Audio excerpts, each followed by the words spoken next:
SV బేకరీని ప్రారంభించిన MLA Chinta Prabhakar. Sangareddy major news. Sangareddy bypass రోడ్డులో నూతనంగా ఏర్పాటు చేసిన ఎస్వీ బేకరీని ఆదివారం సంగారెడ్డి ఎమ్మెల్యే చింతా ప్రభాకర్ ప్రారంభించారు. ఈ సందర్భంగా బేకరీ నిర్వాహకులు ఎమ్మెల్యేకు స్వాగతం పలికి శాలువాతో సత్కరించారు. అనంతరం ఎమ్మెల్యే చింతా ప్రభాకర్ గారు మాట్లాడుతూ వ్యాపార సంస్థ అభివృద్ధి చెందాలని ఆకాంక్షిస్తూ నిర్వాహకులకు శుభాకాంక్షలు తెలిపారు. ఈ కార్యక్రమంలో మాజీ సిడిసి చైర్మన్ కాసాల బుచ్చిరెడ్డి, మాజీ టీఎన్జీఓస్ రాష్ట్ర అధ్యక్షుడు మామిళ్ల రాజేందర్, చీలా మల్లన్న, రఘు, సర్పంచ్ కుమార్ తదితరులు పాల్గొన్నారు.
మహారాజ్ ఆశ్రమించారు అవధూత మహారాజు గారు ఈ వెంకటేశ్వర బేకరీ వినాశన కార్యక్రమానికి మమ్మల్ని పిలిచిన దానికి ఆ స్వామిజీ గారి ఆశీర్వాదం వాళ్ళకి అందరి కుటుంబానికి ఉండాలని చెప్పేసి ప్రార్థన చేస్తూ ఈ యొక్క బేకరీ ఏదైతే ఉన్నదో దినదిన అభివృద్ధి కార్యక్రమం కావాలి.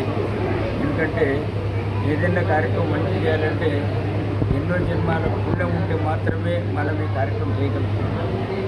ఏదైనా చేస్తాం, సమాజ సేవ లోపల చేయాలనేటట్లు ఆడది. అదే ప్రకారంగా ఈ వెంకటేశ్వర బేకరీ అనేటట్లు ఆడది కొంత ఎస్పీ వెంకటేశ్వర ఇది దినదిన అభివృద్ధి కావాలని చెప్పేసి ప్రార్థన చేస్తూ వారికి వారి కుటుంబానికి అందరికీ ఈ ఇందులో సేవ భావన లోపల బయట బసవేశ్వరుది చౌకూర్ ఉన్నదో ఆ బసవేశ్వర చౌకూర్ నుంచి మన బైపాస్ రోడ్ లోపల ఈ బేకరీ ఉన్నట్లాంటిది అందరి సద్భక్తులను సహకరించి పూర్తి చేయాలని ప్రార్థన చేస్తూ అవధూత ఇప్పుడే ప్రారంభించబడింది. శ్రీ శ్రీ దత్తగిరి పీఠాధిపతి శ్రీ అవధూత ఆనందగిరి స్వాముల వారితో ఇప్పుడే ప్రారంభించబడింది.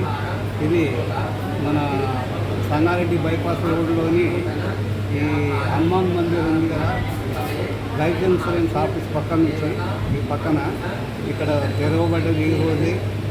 ఎందుకోసం అంటే అందరికీ ప్రతి వాళ్ళకు సేవ చేయాలనేటువంటి దాంతో ఇక్కడ ఈ యొక్క బేకరీని స్థాపించబడింది. ప్రతి వాళ్ళకు తెలియజేయడం ఏంటంటే ఒకసారి అయినా వచ్చి మీరు ఈ బేకరీని సందర్శించాలని అందరినీ కోరుతూ